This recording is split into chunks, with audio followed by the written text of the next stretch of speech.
이번 시간은 6번째 시간으로 그 교사범에 대해서 알아보도록 하겠습니다.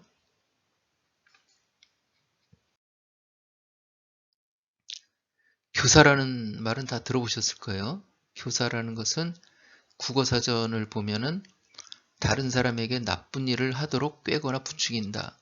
그 다른 사람이라는 사람은 그 나쁜 일을 할 마음이 없었어요. 그런데 이 교사를 함으로써 그 사람이 나쁜 일을 하게 된 거예요. 이렇게 나쁜 일을 하도록 꾀거나 부추기는 것을 말한다. 이렇게 그 형법의 31조에 보면 교사범으로 되어 있는데 타인을 여기 다른 사람을 교사하여 나쁜 일을 하도록 꾀거나 부추겨서 그 나쁜 일을 하도록 죄를 범하게 한 자, 이게 이제 교사범이죠. 이 자는 죄를 실행한 자, 꾀임을 당해가지고 범죄를 저지른 사람, 그 정범이라고 그러죠. 그 자와 동일한 형으로 처벌한다. 이렇게 되어 있습니다.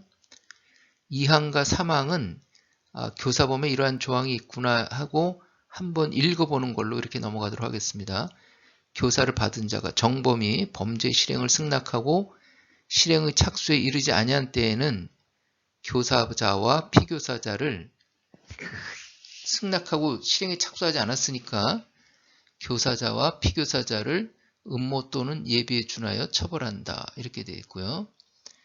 그리고 3항에 보면은 교사를 받은 자가 범죄 실행을 승낙하지 아니한 때에도 교사자에 대하여는 전항과 같다. 교사를 받은 자가 범죄 실행을 나 그거 하기 싫어요 이렇게 했을 때에도 교사자에 대해서는 전항과 같다. 예비 음모와 같다. 이렇게 규정이 되어 있다. 이 정도로 알고 넘어가도록 하겠습니다.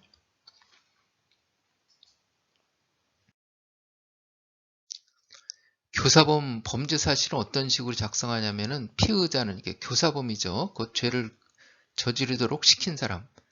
그 피의자는 그리고 교사를 당해서 범죄를 저지른 사람 정범. 그 정범에게 범죄를 실행한 사람에게 뭐라고 말해가지고 그 정범이 그 말한 그러한 내용을 할 것을 마음먹게 하였다. 그리하여 피의자는 이 정범으로 하여금 마음을 먹게 했고 그 행위를 하도록 함으로써 육하원칙에 의한 그 범죄를 저지르도록 함으로써 그러한 범죄를 교사하였다. 이렇게 되는 거죠. 그 교사범하고 정범, 여기에 그 시킨 사람하고 시킴을 당한 사람을 같이 입건할 경우에는 범죄 사실은 첫 번째 피의자에는 범죄를 시킨 사람을 기재하고 두 번째 피의자에는 그 범죄를 실행한 사람, 그 교사를 받아가지고 범죄를 실행한 사람, 이런 순으로 작성을 한다. 방조범의 경우에는 순서가 바뀌었었죠. 방조범은 범죄를 실행한 사람, 정범을 먼저 기재하고 그 다음에 정범이 하는 일을 도운 사람, 방조범을 그 밑에다 기재하고 1피의자, 2피의자 이렇게 돼 있었죠.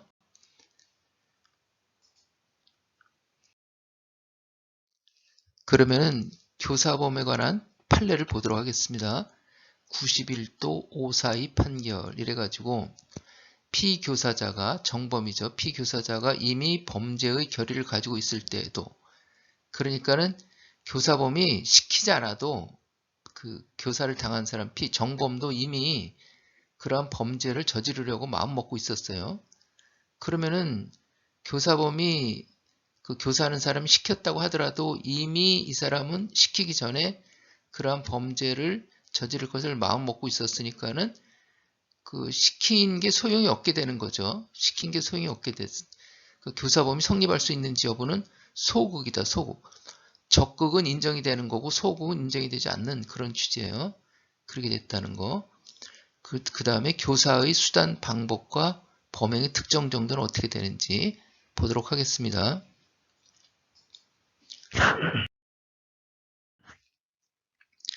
교사범이란 타인, 정범으로 하여금 범죄를 결의하게 해서 그 범죄를 범하게 한 때 성립하는 것이고 피교사자는 교사범의 교사에 의하여 범죄 실행을 결의하여야 하는 것이므로 그 정범은 범죄를 저지르는 사람은 교사범이 시켰을 때 그럴 마음이 없었는데 교사범이 시켰을 때 비로소 그 시킴에 의해 가지고 범죄를 저질러야 저지르겠다는 그 결의를 해야 되는 거예요. 그런데 피교사자가 정범이 이미 시키기 전에 결의를 가지고 있을 때에는 이 교사범이라는 것은 성립하지 않는다. 그런 취지로 되어 있는 거예요. 막연히 범죄를 하라, 절도를 하라, 이 정도의 행위만으로는 교사행위가 되기에는 좀 부족하다는 거예요. 이렇게 너무 막연하게 이렇게 야, 너 도둑질 이렇게 도둑질해봐 이렇게 하면은 그런 거 정도로는 그 교사라고 보기엔 좀 그렇다는 거예요. 너무 막연하죠. 그런데 타인으로 하여금 피교사자로 하여금 일정한 범죄를 실행할 결의를 생기게 하는 행위를 하면 되는 것으로서 교사의 수단 방법에는 제한이 없다. 그래가지고 교사범이 성립하기 위해서는 일시, 장소, 방법 등의 세부적인 사항까지를 특정하지는 않더라도 정범으로 하여금 일정한 범죄의 실행을 결의할 정도에 이르게 하면 교사범이 성립한다. 이렇게 되어 있습니다. 절도해라. 이거는 너무 막연하지만은 이거보다는 좀 더 구체적으로 정범으로 하여금 일정한 범죄의 실행을 결의할 정도에 이르게 하면 교사범이 성립한다. 이렇게 판례는 이야기하고 있습니다.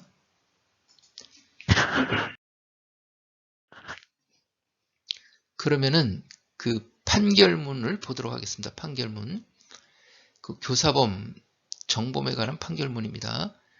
피고인 A는 의사, 이 사람이 교사범이에요. 피고인 B는 그 의원, 그 의사가 근무하는 의원, 운영하는 의원의 보건요원이다. 종업원이죠, 종업원.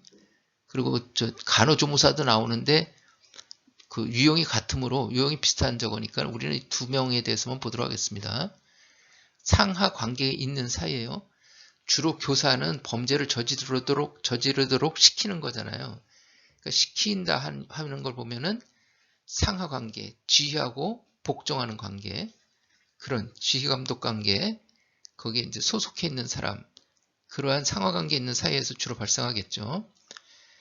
자, 그렇게 되어 있는데, 그리고 피고인 A, 교사자의 약사법 위반 교사, 이렇게 해가지고 A는 그 보건요원은 의약품을 조제할 권한이나 능력이 없어요.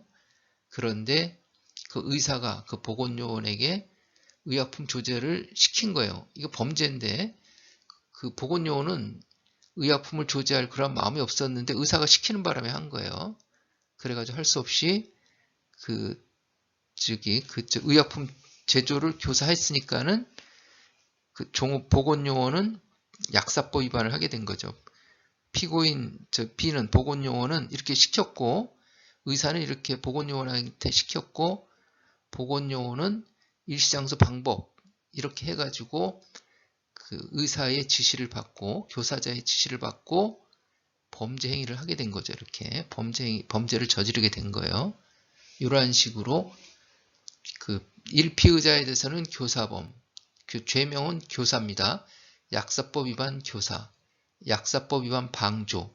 요거 죄명에는 무슨 법 위반 이렇게 특별법은 그렇게 하는데 무슨 법 위반, 무슨 법률 위반 이렇게 하는데 그 뒤에다가 교사를 한 교사범에 대해서는 교사, 방조한 사람에 대해서는 방조 이렇게만 기재하고 그 두 가지만 그렇게 기재합니다.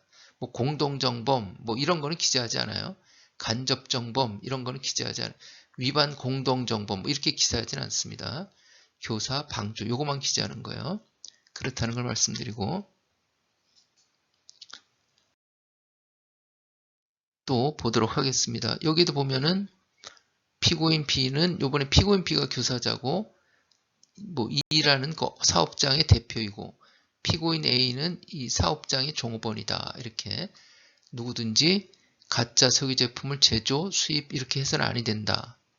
이렇게 되어 있는데 그 피고인 B 해서 교사자가 먼저 나온다 그랬죠.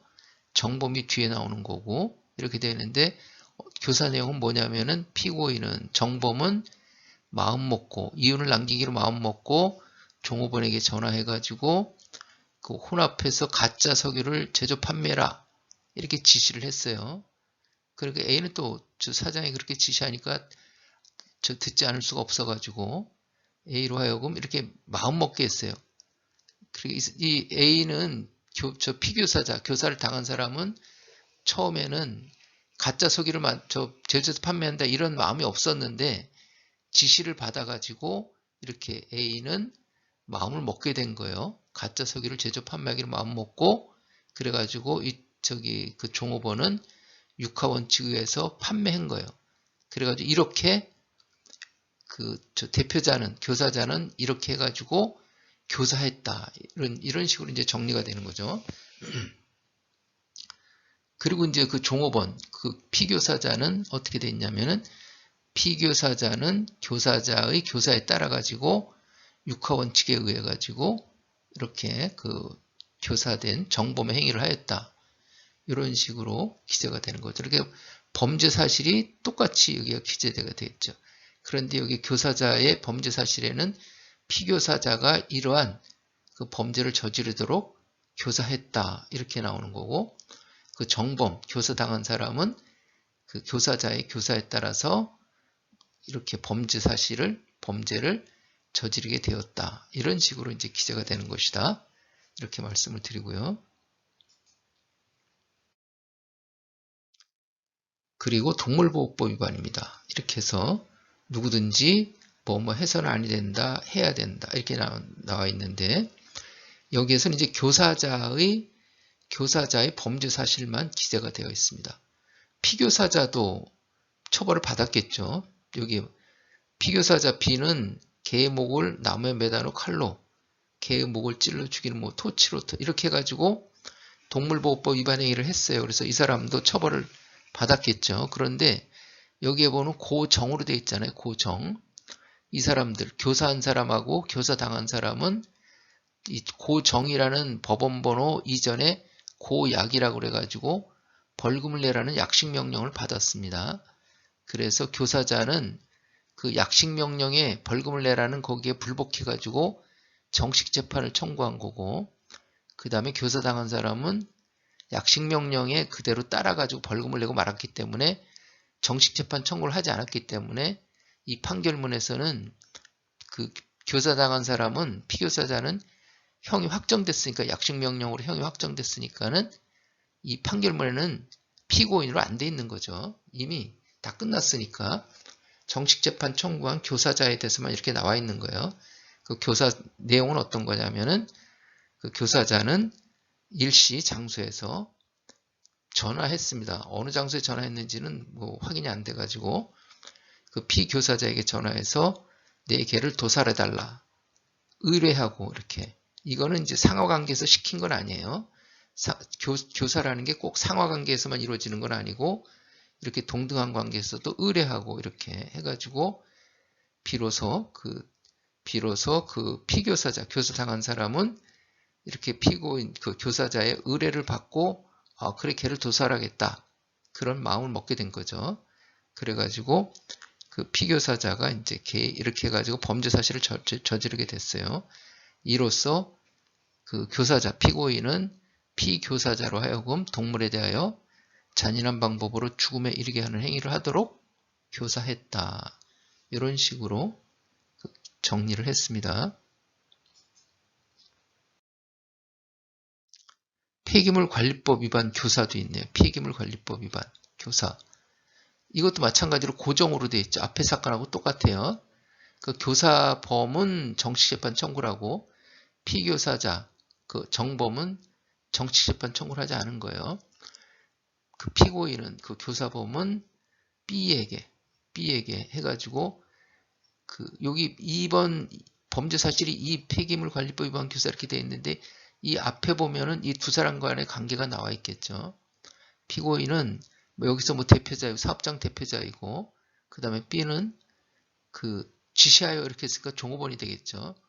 해가지고 피고인은 언제 어디에서 피교사자에게 뭐 어떤 범죄 행위를 하라고 지시했고 그래가지고 이 지시를 따라가지고 비로소 그 종업원은 범죄를 실행할 마음을 먹게 된 거예요. 그래가지고 이 사람을 하여금 그 무렵에 이렇게 그 불법을 저지르게 해서 교사했다. 이런 식으로 정리가 된 거죠.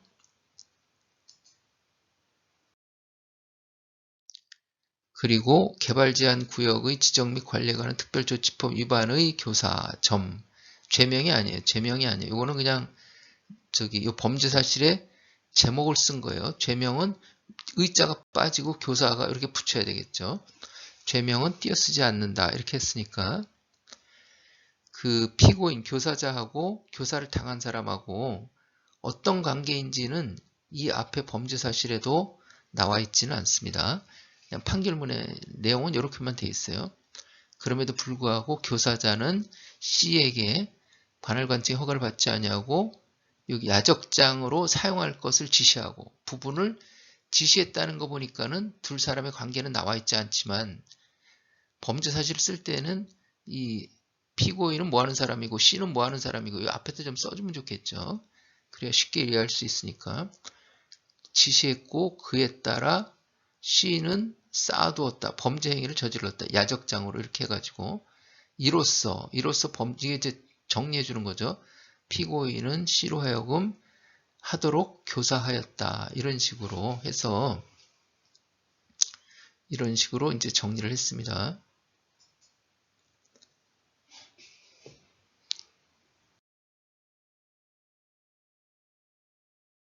자, 이번 시간에는 교사범에 대해서 알아봤습니다. 제가 이제 먼저 공동정범 그리고 방조범 이번 시간에 교사범 이렇게 2명 이상이 저지른 범죄에 대해서 말씀을 드리고 있는데 우리가 이제 범죄 수사 업무를 하다 보면은 범죄가 단독으로 이루어지는 것들도 있지만 2명 이상이 이렇게 이루어지는 부분들도 꽤 있습니다.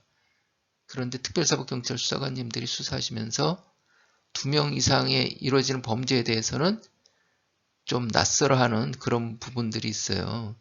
그래서 그런 2명 이상이 저지르는 그 교사범이라든지 공동정범이라든지 방조범이라든지 교사에 대한 건이라든지 이런 것들이 잘 적용이 안 돼서 판례도 판결문도 별로 잘 없습니다. 그런데 이제 이렇게 공동정범, 방조범 그리고 교사범 들으셨으니까는 앞으로 2인 이상 범죄를 수사하실 때는 이러한 내용들에 대해서 잘 적용하셔가지고 판결, 판례 이런 것들이 좀 다수 좀 이렇게 우리가 참고할 수 있는 그러한 사안들이 발생했으면 좋겠다. 이렇게 말씀을 드리면서 이만 마치 앞으로는 2인 이상의 범죄에 대해서 간접정범 하나 더 말씀드릴 부분이 있습니다.